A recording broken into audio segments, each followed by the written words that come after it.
2025년 8월 첫 번째 거룩한 주일 예배를 주님 일러주신 기도를 함께 드리심으로 예배를 시작합니다.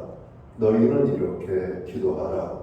하늘에 계신 우리 아버지여, 이름이 거룩히 여김을 받으시오며 나라의 마옵시며 뜻이 하늘에서 이룬 것 같이 땅에서도 이루어지리이다. 오늘날 우리에게 일용할 양식을 주옵시고 우리가 우리에게 죄 지은 자를 사하여 준 것 같이 우리의 죄를 사하여 주옵시고 우리를 시험에 들게 하지 마옵시며 다만 악에서 구하옵소서. 대개의 나라와 번성을 영광이 아버지께 영원히 있사옵나이다. 아멘. 주보에 있는 찬양으로 주님 앞에 나갑니다. 나의 등 뒤에서 나를 도우시는 주, 찬양의 고백으로 주님 앞에 나갑니다.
교도문 82번 빌립보서 2장 말씀을 한 절씩 교독합니다. 너희 안에 이 마음을 품으라. 오 그리스도 예수의 마음이니 그는 근본 하나님의 본체시나 하나님과 동등됨을 취할 것으로 여기지 아니하시고 오히려 자기를 비워 종의 형체를 가지사 사람과 같이 되셨고 사람의 모양으로 나타나사 자기를 낮추시고 죽기까지 복종하셨으니 곧 십자가에 죽으심이라. 이러므로 하나님의 그를 세우기 높여 모든 위에 뛰어난 이름을 주사 하늘에 있는 자들과 땅에 있는 자들과 땅 아래에 있는 자들로 모든 무릎을 예수 이름을 꿇게 하시고 모든 입으로 예수 그리스도를 유출하시나요 하나님 아버지께 영광을 돌리게 하셨느니라. 아멘. 자리에 잡수하시겠습니다. 찬송가 93장 찬양. 오늘 이 찬양은 하나님 앞에 영광 돌리고 드려지는 예배를 위하여 박용숙 목사님 기도하시겠습니다.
다 함께 기도드리겠습니다.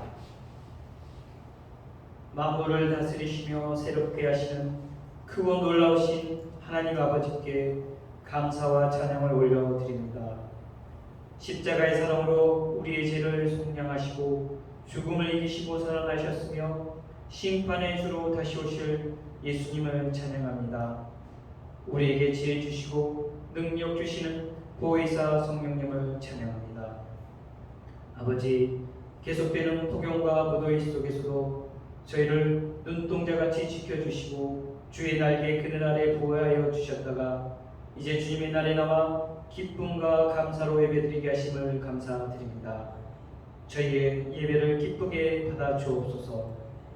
임마누엘 하나님, 저희 앞에 파도처럼 끊임없이 걱정과 두려운 문제들이 다가오지만 우리와 함께 하시는 하나님께서 저희를 도와주시고 계심을 믿고 모든 문제와 염려를 주님께 담대히 맡기고 나아가 참된 평화와 자유를 누리는 주님의 자녀들이 되게 하옵소서. 성령님, 저희가 이 세대를 본받는 육신적인 사람이 되지 않게 하시고 예수 그리스도와 함께 죽은 저희가 새 생명 가운데 성령의 뜻에 따라 행하고 성령의 열매를 맺어 하나님의 영광을 나타내는 저희들이 되게 하옵소서. 상한 갈대를 끄지 아니하시며 꺼져가는 심지를 끄지 아니하게 이를 때까지 하시는 하나님, 올해 이 땅에 산불로 폭우로 폭염으로 고난당한 자들이 있습니다. 불쌍히 여겨주시고 회복시켜 주시고 일으켜 주옵소서. 아버지, 위기의 대한민국을 지켜 주옵소서. 세계의 불안과 경제적 위기, 분단으로부터 오는 위기, 이념으로 인한 갈등, 쾌락과 물질 만능주의, 자살과 마약, 하나님을 믿지 않는 인본주의 등 많은 문제와 죄로 가득한 위기의 이 대한민국을 긍휼히 여기시고 고치소서. 회복하여 주옵소서. 그래서 이 땅에 다시 세계 선교를 위해 헌신하는 수많은 젊은이들이나 축복받는 나라가 되게 하옵소서. 아버지, 주일학교를 위해 기도드립니다. 다음 주에 여름 성경 학교가 열립니다. 안전을 지켜주시고 무엇보다 새로운 친구들이 많이 보내주셔서 그들이 예수님을 진정 믿고 구원받게 하옵소서. 또한 교회 학교 학생들이 변화되어 예수님만을 사랑하고 다니엘처럼 구별된 자로 설 수 있도록 하옵소서. 주님, 세상은 더욱 쾌락과 돈을 사랑하여 멸망의 길로 가는 영혼들이 너무 많습니다. 저희가 주변에 영원한 사망으로 가는 영혼들을 섬기고 생명의 복음을 담대히 전하여 그들이 하나님께로 돌아오도록 저희를 사용하여 주옵소서. 오늘 하나님의 능력과 소망의 말씀을 전하기 위해 단임 목사님 단임에 세우셨으니 성령님, 말씀이 선포될 때 저희 영혼이 회복이 일어나며 치유가 일어나며 믿음으로 굳게 설 수 있는 담대함과 온전함을 더하여 주옵소서. 마귀에 사로잡혀 있는 것들이 끊어지고 자유와 기쁨으로 살 수 있도록 성령님, 그 말씀으로 역사하여 주옵소서. 우리 목사님 영육간에 강건케 하시고 주님의 나라를 위해 전심으로 기도하고 힘쓰고 계시는데 갑절의 능력을 다해 주셔서 하나님께 더욱 크게 쓰임받는 우리 목사님 되게 하여 주옵소서. 이 모든 말씀 임마누엘 우리와 함께 하시는 예수님의 이름으로 기도드리옵나이다.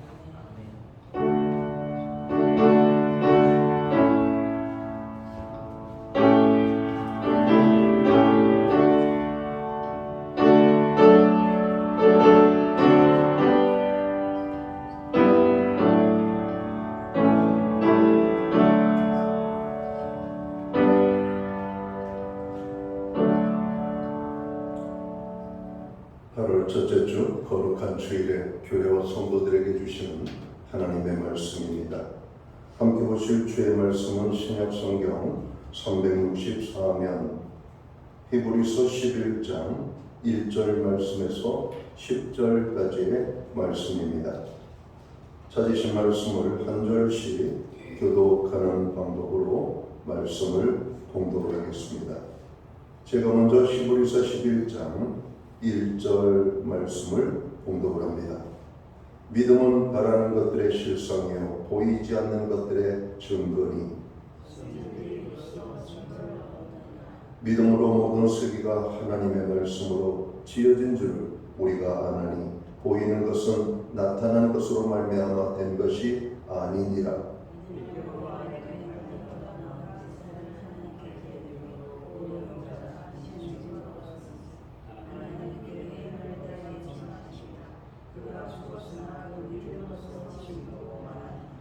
믿음으로 에녹은 죽음을 보지 않고 옮겨졌으니 하나님이 그를 옮기심으로 다시 보이지 아니하였느니라. 그는 옮겨지기 전에 하나님을 기쁘시게 하는 자라는 증거를 받았느니라.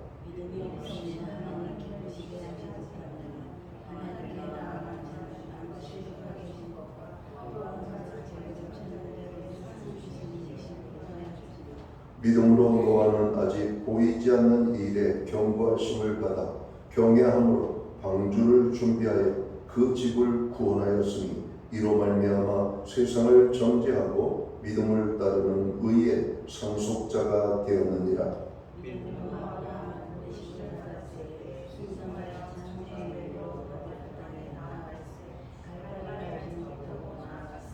믿음으로 그가 이방의 땅에 있는 것 같이 약속의 땅에 거류하여 동일한 약속을 유업으로 함께 받은 이삭 및 야곱과 더불어 장막에 거하였으니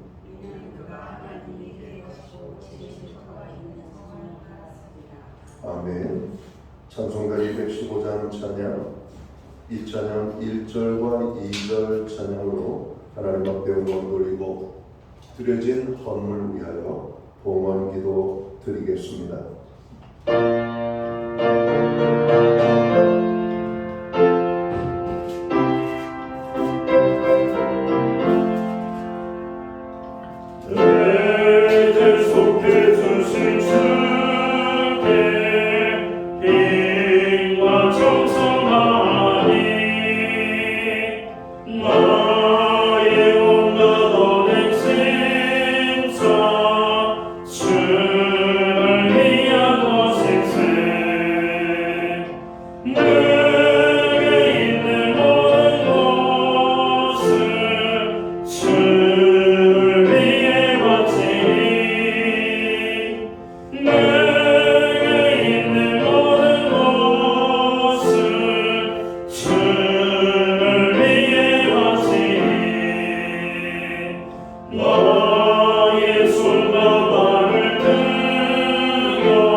드려진 헌물 위하여 봉헌 기도 드리겠습니다. 좋으신 하나님 감사합니다. 지난 한 주간 폭염 속에서 저희들의 생명과 삶을 지켜주시고 오늘 거룩한 성일에 주의 날을 기억하게 하시며 아버지의 존전을 향하여 나아갈 수 있도록 저희들을 불러주심을 감사합니다. 주님의 전에 모인 주의 백성들이 입술을 크게 벌려 거룩하신 하나님의 성호를 찬양하며 경배하며 예배함으로 나아갑니다. 하나님, 우리가 드리는 이 예배가 신령과 진정으로서 드려지는 예배 되게 하여 주옵소서. 오늘 예배로 영광을 돌리는 주의 모든 자녀들에게 하나님 놀라운 은혜와 축복으로 함께하여 주옵소서. 지난 한 주간도 무더위 속에서 땀 흘려 일하게 하시고 또 손으로 수고한 그 아버지 수고대로 열매를 거두게 하심을 감사합니다. 이 또한 주님의 은혜임을 고백합니다. 그 은혜를 감사하며 깨닫고 오늘 정성된 헌물로 봉헌의 예물을 올려드립니다.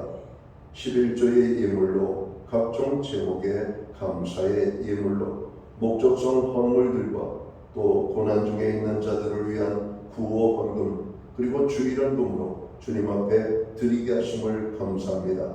드려진 모든 손길들을 주님 기억하시고 저들을 축복하시되 하늘복과 땅의 복을 부어주시며 가정에 화목을 주시고 일터와 생각과 기업 위에 풍성의 축복을 주시고 선물로 주신 자녀의 삶에는 하나님 함께 하심으로 인한 간증의 고백이 넘쳐나게 하여 주옵소서. 영육간의 강건함을 주옵소서. 간구하는 기도들마다 응답의 축복으로 역사하여 주옵소서. 손대는 모든 일들마다 풍성한 열매를 30배, 60배, 100배로 거두게 하여 주시옵소서. 우리로 하여금 중보기도 할 수 있는 은혜와 축복을 허락해 주심을 감사합니다. 나의 고난도 만만치 않지만 우리 주변에 고통당하는 많은 분들이 있음을 봅니다. 그들을 그냥 스쳐 지나가지 아니하고 선한 사마리아인의 아버지 삶처럼 돌아보게 하시고 부르짖어 기도하게 하심을 감사합니다. 우리의 간구대로 저들이 일어나게 하여 주옵소서. 우리가 오늘 기도하기를 세계와 열방을 위하여 그리고 나라와 민족을 위하여 교회와 성도들을 위하여 고난 중에 있는 지체와 모든 형제 자매들을 위하여 우리의 가정과 자녀들을 위하여 간구합니다. 주님 모든 부르짖음들 주님 들으시고 역사하여 주시옵소서. 하나님 특별히 우리의 가정을 위하여 기도하게 하심을 감사합니다. 하나님의 말씀 위에 세워지는 가정, 여호와를 경외하는 가정, 하나님의 말씀에 순종하는 가정, 구원의 기쁨이 넘치는 가정, 하나님과 동행하는 가정이 될 수 있도록 주관하여 주시옵소서. 아버지 하나님, 여호와께서 집을 세우지 아니하시면 세우는 자의 수고가 되다 말씀하셨습니다.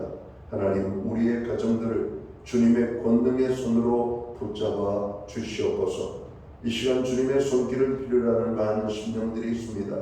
주님의 손길이 스치는 심령들마다, 오르만져주는 심령들마다 회복의 역사들이 나타나게 하여 주옵소서. 문제가 해결되어지고 연약함이 해결되어지고 우리의 궁핍이 풍성으로 바뀌며 병든 자가 치유되어지는 놀라운 역사들이 나타나게 하여 주옵소서. 무엇보다도 하나님의 평안을 간절히 갈구하오니 하나님의 평강으로 역사하여 주옵소서.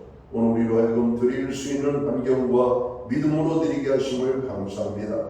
드려진 예물 사용되는 곳에 주님의 영광이 나타나고 하나님의 나라 확장을 위하여 쓰여지며 주의 복음이 땅끝까지 전파되는 일에만 아름답게 사용되게 하여 주옵소서. 하나님, 이 시간 간절히 바라옵고 원하옵기는 만복의 근원이 되시는 하나님의 축복이 예배의 자리에 나가는 모든 성도들 가운데 임하게 하여 주시옵소서. 한 사람도 허전한 발걸음으로 돌아가지 아니하고 풍성의 축복을 맛보고 경험하고 누리고 싸가고 아버지 하나님, 오늘 세상 속에서 하나님의 사람으로 복받는 자로 살아갈 수 있도록 복의 복을 더하여 주시옵소서. 이 모든 말씀을 우리 구주 예수 그리스도의 이름 받들어서 감사드리옵고 봉헌기도 드리옵나이다.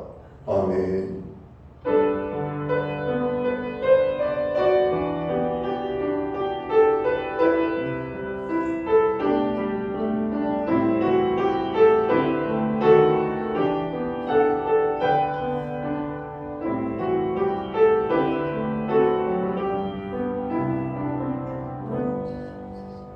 저는 신앙 교회를 대신해서 8월 첫째 주 주일 예배에 참여하신 모든 교우들을 환영합니다. 가정에서 영상으로 예배에 참여하는 모든 교우들, 또 주님의 사랑과 평안으로 이런 문안의 인사를 드립니다. 우리 옆에 계신 분들, 앞뒤에 계신 분들 서로를 축복하는 사랑의 인사 함께 나누도록 하겠습니다. 반갑습니다. 주님의 은혜가 넘치는 복된 예배의 자리가 되기를 간절히 바랍니다. 예배 회복이 삶의 회복입니다. 힘들고 어려울 때일수록 더욱더 예배를 선호하고 참석하시기 바랍니다. 우리의 중보기도에 하나님이 함께 하십니다. 교회의 중보기도에 늘 참여해 주심을 감사합니다. 무더운 여름 식중독 그리고 건강관리에 유의하셔서 건강한 여름을 날 수 있기를 간절히 바랍니다. 휴가철이 되었습니다. 많은 사람들이 휴가를 떠나고 있습니다. 무엇보다도 건강하고 안전한 휴가, 또 주님이 함께하는 휴가를 보낼 수 있기를 바랍니다. 특별히 주의를 끼고 나오지 못하시는 분들은 목자나 교회 사역자에게 말씀을 해주시면 좋겠습니다. 우리가 나라를 위하여 기도해야 되겠습니다. 폭우는 멈추었지만 폭우로 인한 피해가 여전히 진행 중에 있습니다. 지난주 우리가 수해를 당한 분들을 위하여 함께 우리가 동참을 해서 십시일반 돕자라고 했습니다. 여러분, 어려움 당하는 이웃을 위하여 우리의 작은 손을 펴는 것을 하나님이 기뻐하십니다. 오늘 드려진 구호 헌금은 우리가 적절한 곳에 보내서 작은 힘이지만 그들에게 힘이 되는 그런 물질이 되었으면 좋겠습니다. 나라를 위하여 우리가 기도하는데 여러분, 이제 조금 있으면 한미 정상회담이 여러분 예약되어져 있죠. 이 한미 정상회담을 통해서 보다 발전적이면서도 보다 아름다운 한미 관계가 형성이 될 수 있도록 미국의 대통령과 우리나라 대통령을 위하여 기도해 주시기를 바랍니다. 요즘 국가에서 온 국민에게 돈을 약간 지원해서 우리 사회가 좀 밝아진 것 같은 느낌을 든다고 말합니다. 물론 돈이 넘쳐서 주면 얼마나 좋겠습니까? 없는 돈, 나라의 빚을 지고 그럼 진 건데, 여러분 이 빚을 갚아야 우리나라가 평안해지지 않겠습니까?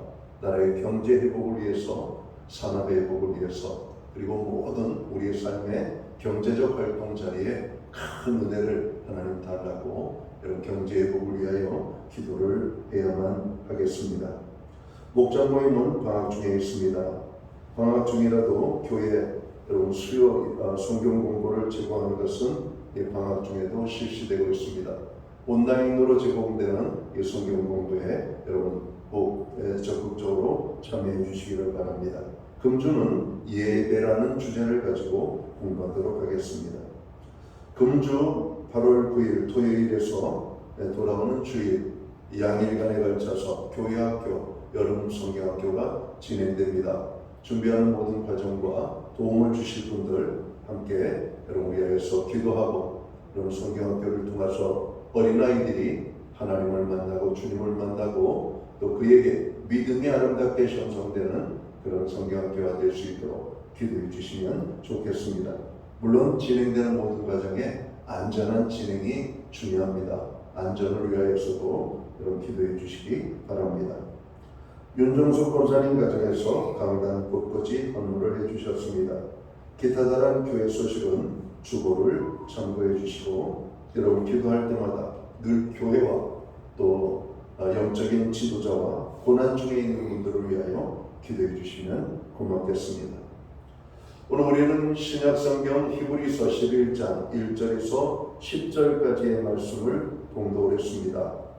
이 말씀을 중심으로 믿음의 삶을 사십시오 라는 제목을 가지고 함께 은혜의 말씀을 나누고자 합니다. 세상적으로 인생의 성공을 무엇이라고 말합니까? 어떤 사람이 인생 성공한 사람이다 이렇게 평가를 합니까? 주변에 보니까 돈을 많이 번 사람들을 향하여 사람들은 성공했다 이렇게 말합니다. 높은 지위에 오르는 것을 세상 사람들은 성공했다. 또 원하는 것을 성취했을 때 혹은 그가 저로 하기 원하는 어떤 일들이 잘 풀리는 사람들을 보면 저 사람 형통한 사람 또 성공한 사람이다 이렇게 말들을 합니다. 잘 되는 것만이 성공일까요? 오늘 성경에 보면 잘 되는 축복도 나오지만 고난 중에 그것을 축복이라고 말하는 경우가 있습니다. 땅의 부자가 아니라 하늘의 부자로 사는 것을 축복받은 인생, 성공한 인생이라고 성경은 말씀합니다. 오늘 우리가 본문 히브리서 11장 말씀을 읽었습니다. 믿음으로 산 사람들의 이름들이 열거되고 있습니다. 거기 보면은 정말로 많은 고난을 당한 분도 있고 많은 은혜와 축복을 누린 분들도 있습니다. 성경적인 여러분 의미에서의 인생의 성공은 무엇일까요? 성경적인 인생의 성공은 하나님을 기쁘시게 하는 데 있음을 오늘 히브리서 11장은 말씀하고 있다는 겁니다. 여러분 성공적인 인생을 지금 살고 계십니까? 세상적인 성공이 아니라 물론 세상적인 성공을 누리고 사는 사람도 있을 겁니다.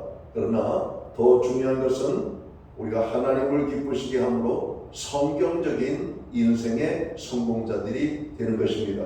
비록 내가 세상적으로 많은 것은 갖지 못하고 높은 지위에 올라가지 못하고 내가 원하는 대로 다 잘 된 것은 아니지만 내가 오늘 하나님과 동행하며 하나님을 기쁘시게 하는 삶을 살고 있다면 여러분들은 성공적인 인생을 사는 인생입니다.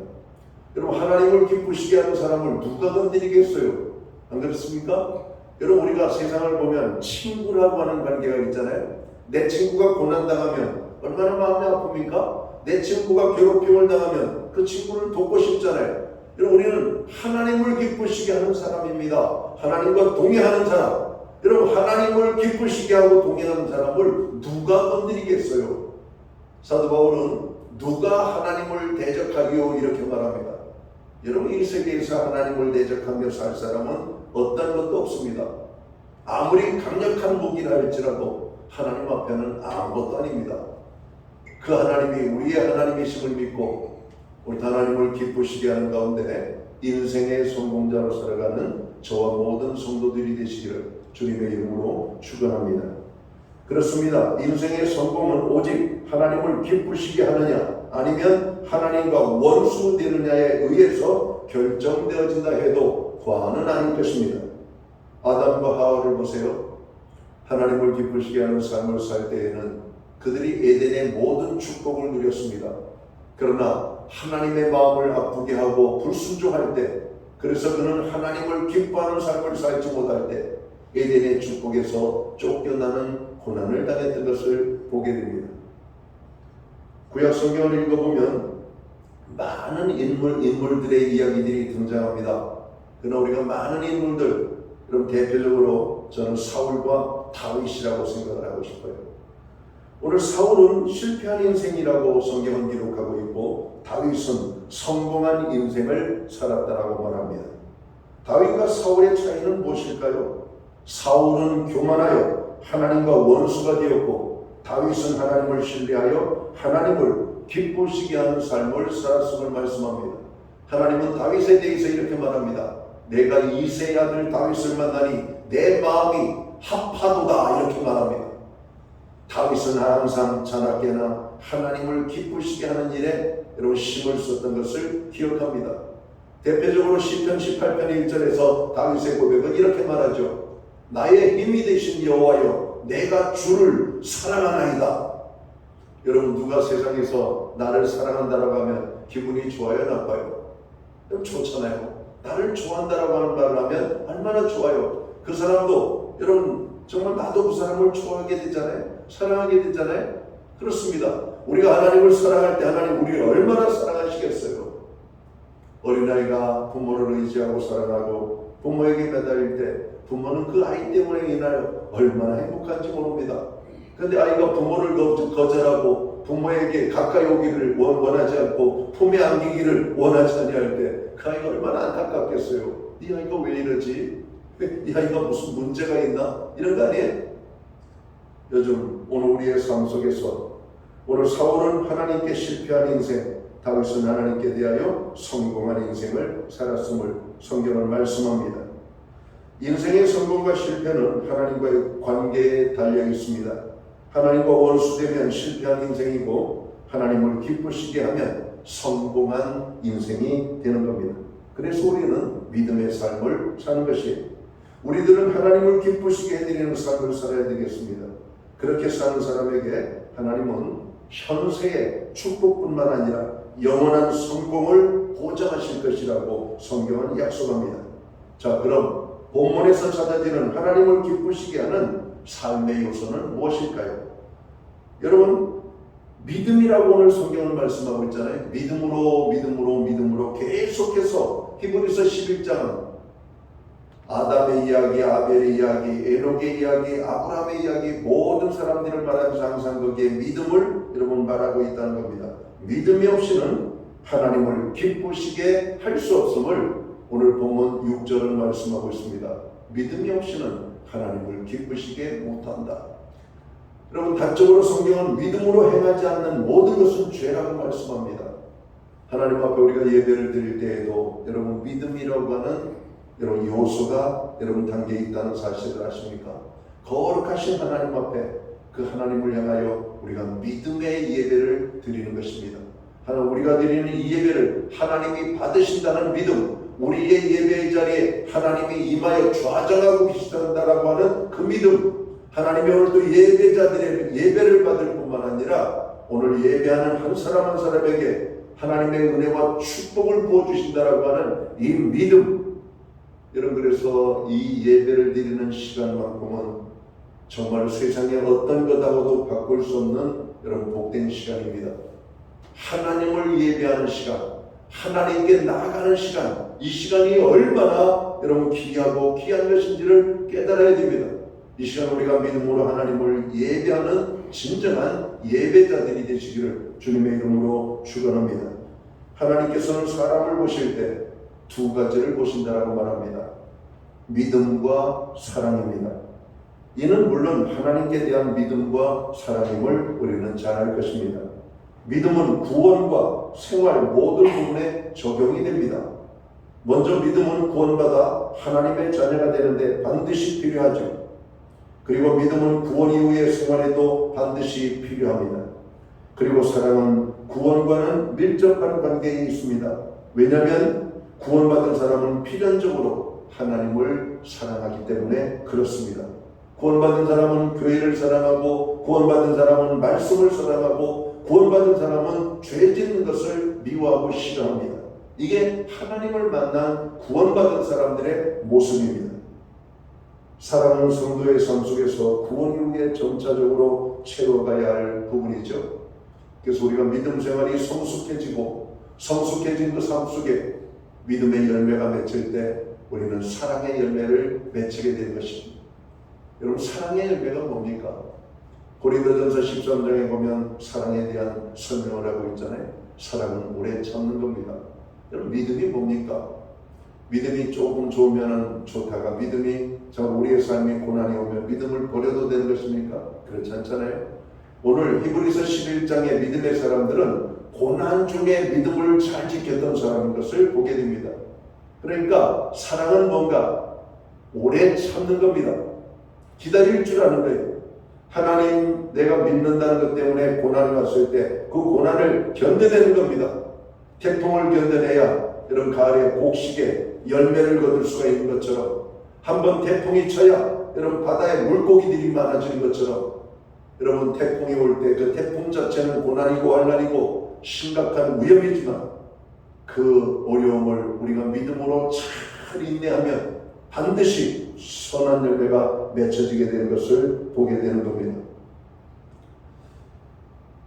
우리 교회 옆으로 보면 공간이 있고 공간에는 여러 가지 나무들이 있습니다. 대추나무가 있습니다. 대추가 주렁주렁 열리기를 원하지만 바람이 세게 닿는 곳에 나무가 있어서 대추가 그렇게 많이 열리지 않아요. 어떤 때는 대추가 처음에 한 50여 개 달렸다가 이게 다 열매 익을 때까지 가면 좋겠다. 근데 바람이 한 번씩 불 때마다 막 떨어져요. 얼마나 아까운지 몰라요. 태풍이 불고 막 나무가 부러질 정도로 돼도 여러분 떨어지지 않고 매달려 있는 열매가 있습니다. 그게 마지막까지 가는 열매예요. 여러분, 그래서 가을에 대추가 연그러 있는 그 모습을 보면 얼마나 좋은지. 여러분, 끝까지 견디고 남아있는 자가 여러분 사람을 기쁘게 하는 겁니다. 하나님을 기쁘게 하는 거예요. 여러분, 가정의 생활도 마찬가지잖아요. 행복하지 않으면 이혼해도 돼요? 행복하지 않으면 가정을 깨쳐도 되는 겁니까? 어떤 가정도 가정 후에 여러분 어려운 일을 만날 때가 있습니다. 어려운 일을 만날 때 함께 인내로 참고 견디면 아름다운 가정이 세워지게 되는 겁니다. 위기를 건너야만 가정이 가정다워지는 겁니다. 늘 편안한 것만 있고 좋은 것만 있는 것이 아니에요. 가정은 위기 속에서 더욱더 견고해지기 때문에 그렇습니다. 하나님을 만난 사람들은 믿음의 삶을 삽니다. 사랑의 삶을 삽니다. 하나님은 사람을 보실 때 그 사람의 믿음을 보신다라고 말씀합니다. 기도할 때 하나님은 그의 기도를 들으시고 그 믿음을 보십니다. 또한 우리들이 예배를 드릴 때에도 하나님은 믿음을 보십니다. 우리가 찬송을 부를 때에도 찬송하는 자의 믿음을 보시고 하나님을 섬기는 봉사의 삶을 살 때도 그 믿음을 보신다라고 하는 겁니다. 오늘 본문 4절의 말씀을 보면 아벨과 가인의 제사의 이야기가 등장합니다. 다른 점을 말씀하시는데 제물의 차이나 정성의 문제를 말씀하지 않고 가인과 아벨의 제사의 문제는 믿음의 문제였음을 성경은 말씀하고 있습니다. 가인의 제사는 하나님이 받지 않으셨어요. 그러나 아벨의 제사는 받으셨어요. 가인은 믿음으로 제사를 드리지 않았다고 말씀합니다. 아벨은 믿음의 제사를 드렸다라고 말하는 것이죠. 똑같은 예배의 자리에 와서 어떤 사람은 은혜를 받고 가고 어떤 사람은 은혜를 받지 못하고 갑니다. 차이가 뭘까? 저는 믿음이라고 생각합니다.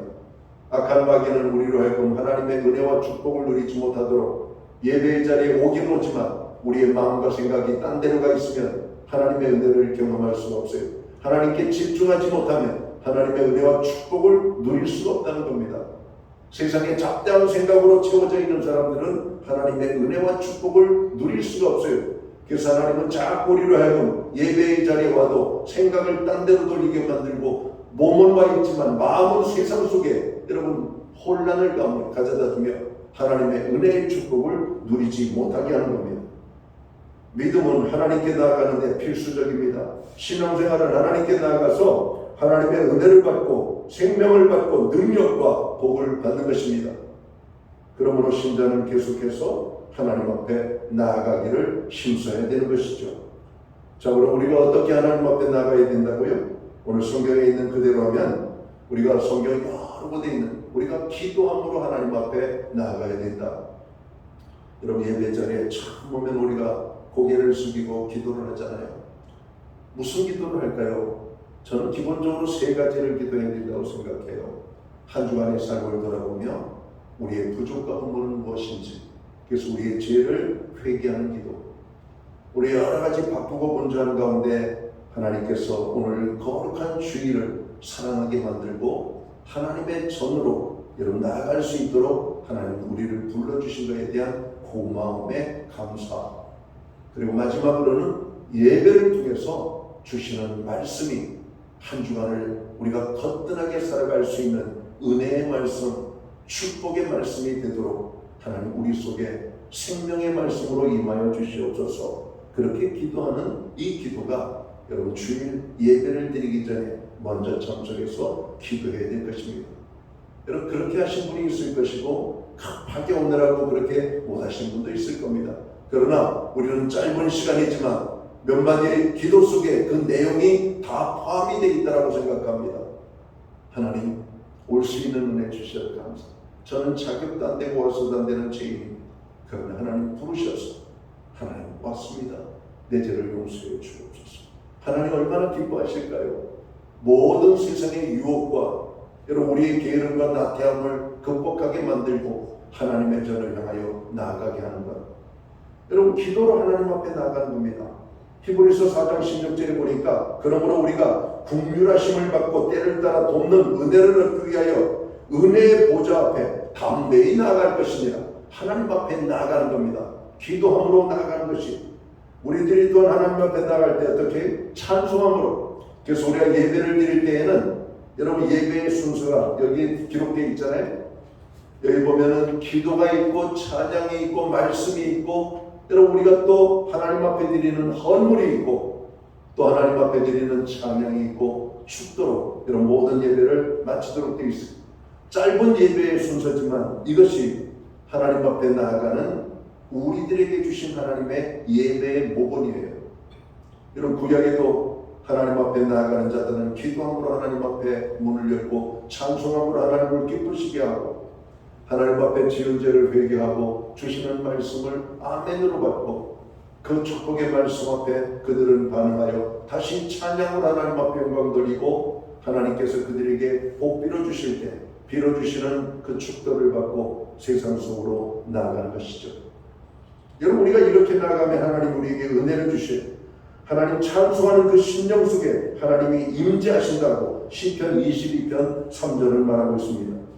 그리고 하나님 앞에 나갈 때 우리가 어떻게 나가야 됩니까? 감사함으로 하나님 앞에 나가라고 말씀하고 있잖아요. 시편 105편 이후에 보면 감사함으로 하나님 앞에 나가라고 여러분 오늘 시편 기자는 우리에게 호소합니다.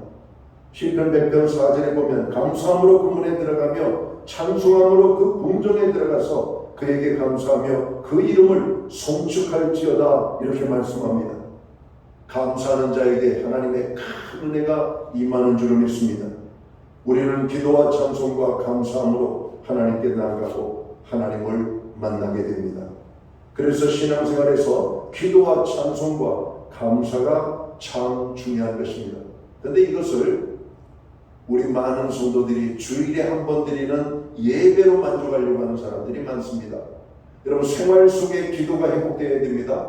생활 속에 찬송이 회복되어야 됩니다. 생활 속에서 감사가 삶이 되어야 되는 것입니다.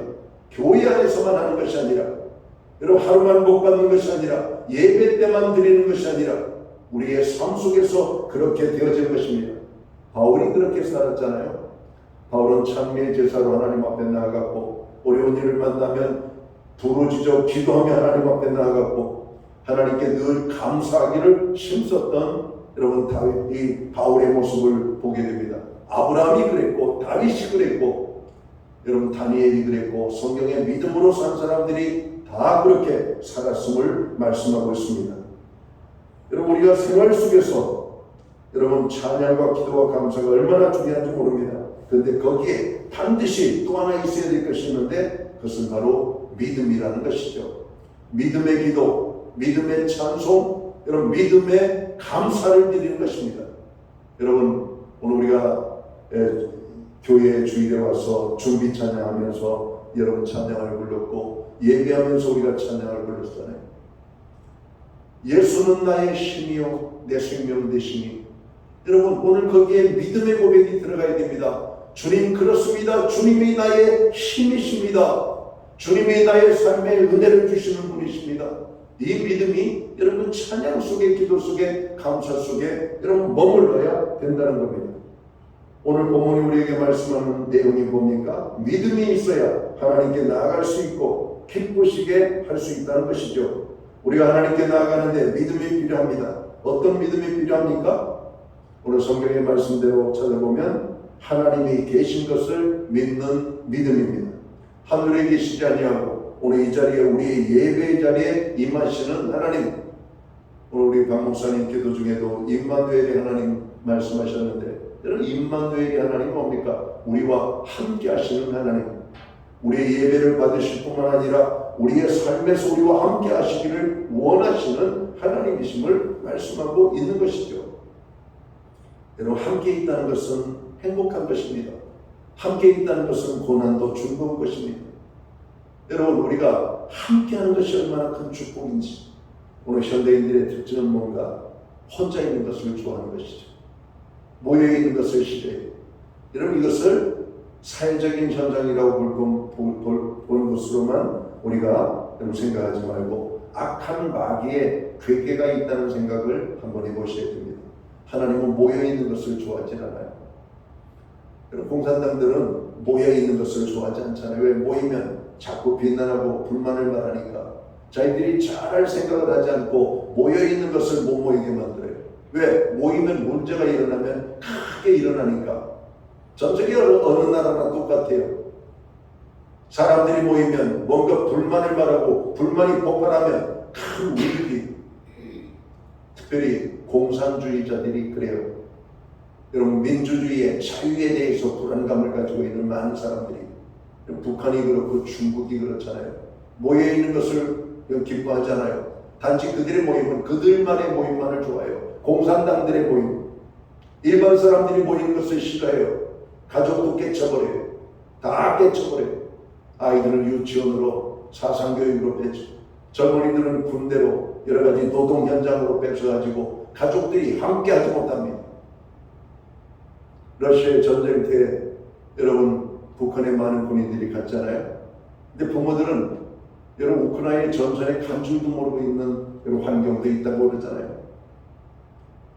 편지를 써도 가족에게 전달도 안 되고 그게 무슨 좋은 나라입니까? 아니잖아요. 우리 사회는 어떻습니까? 별의 말들이 다 오잖아요. 언론이 살아있잖아요. 통제가 안 되잖아요. 어떤 것이든지 우리가 여러분 찾을 수가 있잖아요. 얼마나 좋은 세상입니까? 여러분 하나님은 함께한 것을 하나님 앞에 모여있는 것을 두세 사람이 내 이름으로 모인 곳에 주님이 함께 하시겠다고 말씀합니다. 여러분 교회를 말씀하고 있는 겁니다. 가정을 말씀하고 있는 거예요. 하나님의 이름으로 모여있는 공동체 하나님 기뻐하신다는 겁니다. 근데 악한 마귀는 모여서 하나님을 찬양하고 기도하고 이런 감사하는 것을 결코 원하지 않아요. 야, 내 시간 너 혼자 잘 보내. 그래서 혼자 외롭게 보내. 혼자의 시간을 보내. 스마트폰 붙잡고 하루 종일 거기에 무엇이 생산성이 나오고 거기에 무엇이 여러분 하나님의 여러분 기쁨이 될 만한 것들이 나오겠습니까? 결국은 스마트폰을 붙잡고 살다 보면 거기에 어둠의 세계 속으로 결국 들어가잖아요. 게임에 빠지고 도박에 빠지고 나쁜 환경에 빠져서 결국은 스마트폰이 그 인생을 집어삼켜요. 악한 마귀 사단은 그렇습니다. 아담과 하와에게 좋은 것을 주는 것처럼 다가갔지만 결국은 그들은 하나님께로부터 멀어지게 만들고 하나님이 주시는 축복을 그럼 받지 못하도록 가로막았다는 겁니다. 지금도 악한 마귀 사단은 예배의 자리에 나와 있는 사람들의 마음을 흔들어요. 혼란하게 만들어요. 밖으로 생각이 밖으로 향하게 만들고 하나님께 집중하지 못하게 만들고 말씀에 집중하지 못하게 만들고 하나님께 감사하지 못하게 만들고 찬양하지 못하게 만들고 어떤 사람은 찬양을 해도 입술만 달막 하시는 분이 있어요. 거기에 하나님이 무슨 그 찬양을 기쁘게 받으시겠어요? 여러분 우리가 찬양을 드릴 때 거기에 믿음이 들어가요. 여러분 찬양은 곡조 있는 기도라고 말씀하고 있잖아요. 여러분 찬송가의 가사를 보세요. 우리가 하나님을 향한 사랑의 고백입니다. 믿음의 고백입니다. 하나님을 향하여 하나님 우리가 이렇게 살기를 원합니다라고 하는 여러분 우리의 다짐의 고백들이 찬송가 속에 있는 겁니다. 주와 함께 길 가는 것 여러분 얼마나 즐거웁니까? 여러분 찬양을 통해서 우리는 배우는 겁니다. 찬양을 통해서 우리의 믿음을 고백하는 겁니다. 하나님 주님과 동행하기를 원합니다. 함께하기를 원합니다. 근데 마귀는 자꾸 홀로 있으라고 말하는 것이죠. 그분이 계신 것을 믿는 것입니다. 하나님이 계시지 않는 곳은 한 곳도 없어요. 교회든 가정이든 나 홀로 있는 은밀한 공간이든 하나님은 모든 곳에 계십니다. 구약의 하나님을 향해서 그렇게 말씀하고 있잖아요. 하나님은 어떤 분이신가? 무소부재하신 분 하나님. 무소부재라고 하는 말은 어디입니까? 어디에나 계시는 하나님. 우주 공간에도 하나님은 계시고 깊은 바닷속에도 하나님이 계시고 하나님이 계시지 않는 곳은 아무것도 없어요. 근데 마귀 사단은 하나님이 계시지 않는 곳이 있다라고 말합니다. 죄를 짓게 만들고 부정을 저지르게 만들고 악한 삶을 살게 만들고 그런 하나님 그 모든 것을 다 보고 계신 것을 알아야 돼요. 여러분 이 세상에 완벽한 완전 범죄는 없다고 그러잖아요. 이런 범죄 현장에 최소한 증인이 셋이 있어요. 셋 이상. 살인의 현장에도 증인이 셋 이상 있어요. 누굴까요? 사람을 죽이는 당사자, 그 사람 때문에 죽는 피해자, 거기에 하나님이 함께하고 계신 것을 알아야 됩니다. 아무도 안 보는 게 아니에요. 거기에 세 사람이 항상 있어요. 그러니까 하나님 앞에 거짓말을 못하죠. 왜? 너 이렇게 죽였잖아. 내가 봤는데 하나님이 보셨다는데 할 말이 없잖아요. 여러분 성경의 요한복음에 보면 나다나엘이라고 하는 사람의 여러분 이름이 등장합니다. 나다나엘은 주님을 만나기를 원했지만 그는 이스라엘의 공예 회원이기 때문에 공식적으로 주님을 만나는 것을 꺼려했어요. 친구를 통해서 주님을 만나기를 여러분 기별을 놓고 친구를 통해서 주님을 만납니다. 나다나엘이 주님을 만났습니다. 주님이 나다나엘에게 이렇게 말씀합니다. 내가 너를 안다라고 합니다. 어떻게 하십니까? 내가 너를 봤다라고 말합니다. 여러분 주님은 다 알고 계시고 요한복음 4장에 보면 수가성령인의 개인의 속속들이 삶의 모습을 다 아시는 하나님이십니다. 너 많은 남자를 만났지? 이렇게 말하고 있잖아요. 네 남편을 데려와라. 주님 저는 남편이 없습니다. 그래 내 말이 옳다. 여러분 오늘 주님이 우리의 삶에 모르시는 부분이 있을 거라고 생각해요. 다 아시는 분이에요. 그럼에도 불구하고 하나님 우리가 깨닫고 하나님께로 돌아오기를 원하는 것입니다. 하나님이 계시다라고 하는 임재에 대한 믿음이 오늘 저희들에게 있어야 됩니다. 하나님이 오늘 또 보신다라고 하는 그 사실 속에서 가인은 하나님이 없는 것처럼 여겨졌기 때문에 들판에서 동생 아벨을 돌로 쳐 죽였습니다. 아나니아와 삽비라는 그가 밭을 판 돈의 일부를 감추는 것은 하나님이 보시지 않는다는 생각이 있었기 때문에 그래요. 그러나 하나님은 그가 밭을 들였을 때나 그가 밭을 판 돈의 일부를 감출 때 하나님이 보고 계셨다는 것을 몰랐던 겁니다. 하나님이 우리의 삶의 모든 것을 다 아셔요. 그 아시는 하나님 앞에 우리가 무엇을 감출 수가 있겠습니까? 하나님의 임재에 대한 믿음을 가져야 됩니다. 자, 우리가 또 하나님께 대한 어떤 믿음을 가져야 됩니까? 하나님은 자기를 찾는 자들에게 상 주시는 이심을 믿어라 이렇게 말씀하고 있습니다. 이 말을 달리 해석하면 하나님은 우리에게 좋은 것을 주시는 분이라고 믿어야 되는 겁니다. 그래서 우리는 하나님을 노래하잖아요. 좋으신 하나님, 좋으신 하나님, 참 좋으신 나의 하나님, 우리의 기도를 들으시는 참 좋으신 하나님, 우리의 소망을 이루어주시는 참 좋으신 하나님. 여러분, 하나님은 얼마나 좋으신지, 그래서 우리는 좋으신 하나님이라고 노래하는 겁니다. 때로는 우리가 하나님의 책망을 받아도 그 책망은 우리를 살리는 책망이 되는 겁니다. 그러니까 책망을 받을 때에도 감사함으로 나가야 돼요. 얼마나 좋습니까? 얼마나 귀한 것입니까? 마가복음 5장에 보면 거라사에 귀신 들린 자가 예수님을 만나는 장면이 나오죠. 그러나 예수님께 이렇게 말합니다. 지극히 높으신 하나님의 아들 예수여, 당신과 나와 무슨 상관이 있습니까? 원컨대 하나님 앞에 맹세하고 나를 괴롭게 마옵소서. 귀신의 믿음은 예수님의 존재와 능력을 믿었지만 좋으신 하나님으로서는 여러분 받아들일 수가 없었던 겁니다. 이게 귀신의 존재예요. 귀신도 하나님이 계신 것을 믿고 고백합니다. 그러나 그는 하나님 앞에 나아가질 않아요. 하나님의 은혜를 거절합니다. 자기의 세계를 구축하기를 원하는 것이죠. 마귀에게 사로잡힌 자는 하나님께 나아갈 수가 없습니다. 하나님을 만나야 마귀로부터 벗어날 때 그가 하나님 앞에 나아갈 것입니다. 오늘도 이 세상은 영적인 전쟁입니다. 하나님의 복음과 악한 마귀 사단의 싸움이에요. 싸움.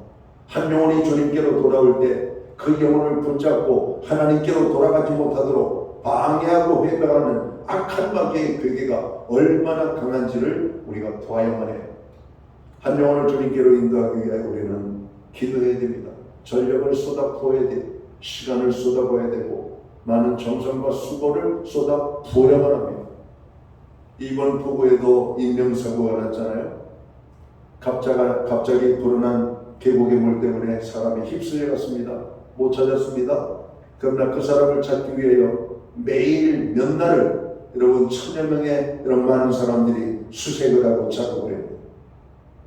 찾지 못했어요. 그러다 시간이 지나면서 정말 우리가 기대하지 못했던 더 먼 여러분 지역에서 여러분 죽은 자의 시신이 발견되어졌고 조사를 하니까 그 계곡에서 실종된 사람 중에 한 사람이었습니다. 여러분 폭우에 휩쓸려 가면 우리는 찾아야 되잖아요. 찾도록. 그런데 우리가 생각하는 한계의 범위는 제한이 되어 있어요. 얼마나 자연이 대단한지 여러분 그 존재를 더 멀리 여러분 끌어간 것입니다. 악한 마귀 사단의 괴계가 그래요. 우리가 생각하는 그 이상의 회방과 방해가 오늘 세상 속에서 믿지 않는 자들의 삶 속에 그리고 믿는 자들의 삶 속에 역사를 하고 있는지 모르는 것입니다. 하나님은 우리에게 자기를 찾는 자에게 상 주시는 하나님이심을 믿어야 됨을 성경은 말씀합니다. 히브리서 11장이 그것을 말하고 있잖아요. 그들은 전부 다 하나님이 자기를 찾는 자들에게 상 주시는 하나님이심을 믿었기 때문에 여러분 많은 고난을 이길 수가 있었던 겁니다. 여러분 우리에게는 하나님께서 천국을 약속하셨어요. 천국을 확보하는 우리들은 믿음 생활하면서 어려운 것들을 잘 극복해야만 될 줄 믿습니다. 잘 견디시고 하나님 주시는 놀라운 축복을 경험할 수 있기를 바랍니다. 자, 근데 하나님을 기쁘시게 하는 것이 믿음인데 이 믿음을 우리가 어떻게 소유할 수가 있을까요? 첫째로 우리가 은혜의 보좌 앞에 나아가는 겁니다. 하나님 앞에 나아가면 이런 믿음이 생기 하나님 믿음을 주세요. 우리가 은혜를 받으려면 여러분 어떻게 해야 됩니까? 하나님 앞에 나아가야 되잖아요. 은혜를 사모해야 되잖아요. 오늘도 이 거룩한 주일에 하나님을 사모하는 마음을 가지고 오신 분들은 하나님의 은혜와 믿음을 주신 줄 믿으시기 바랍니다. 예배의 자리에 나가는 자들마다 하나님께서 은혜와 축복을 주시는 것을 여러분 믿을 수 있게 되기를 주님의 이름으로 축원합니다.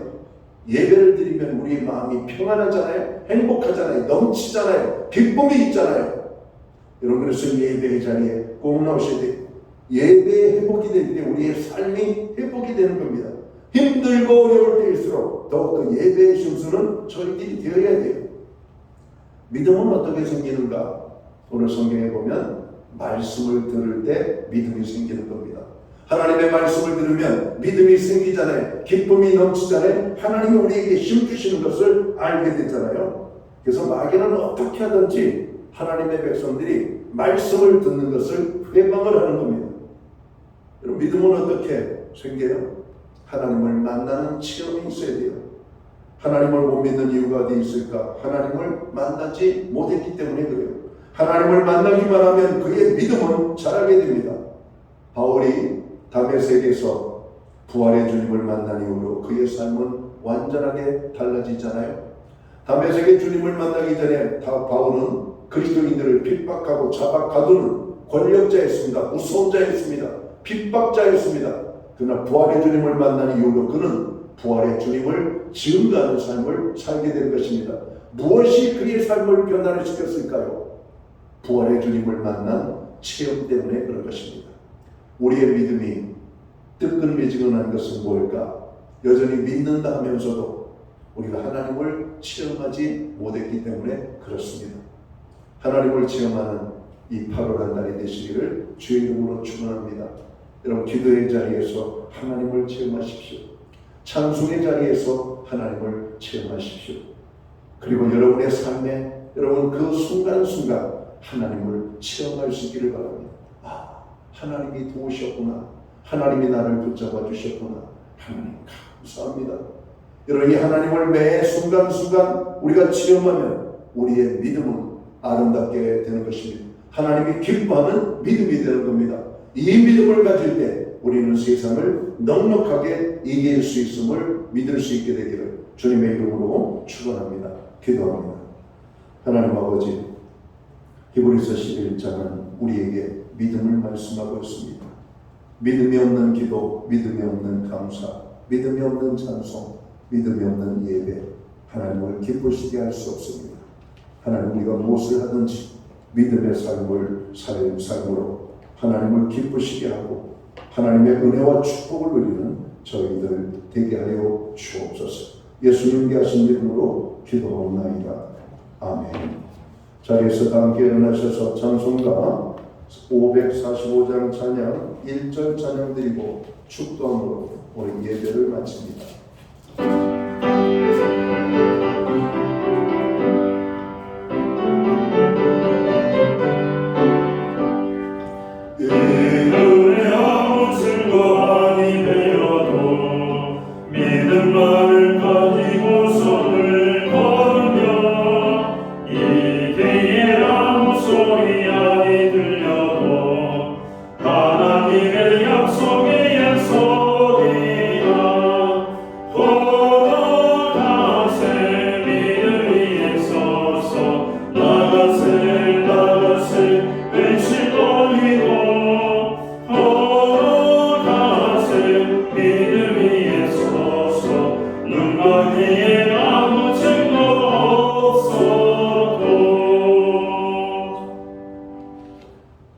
기도드리겠습니다.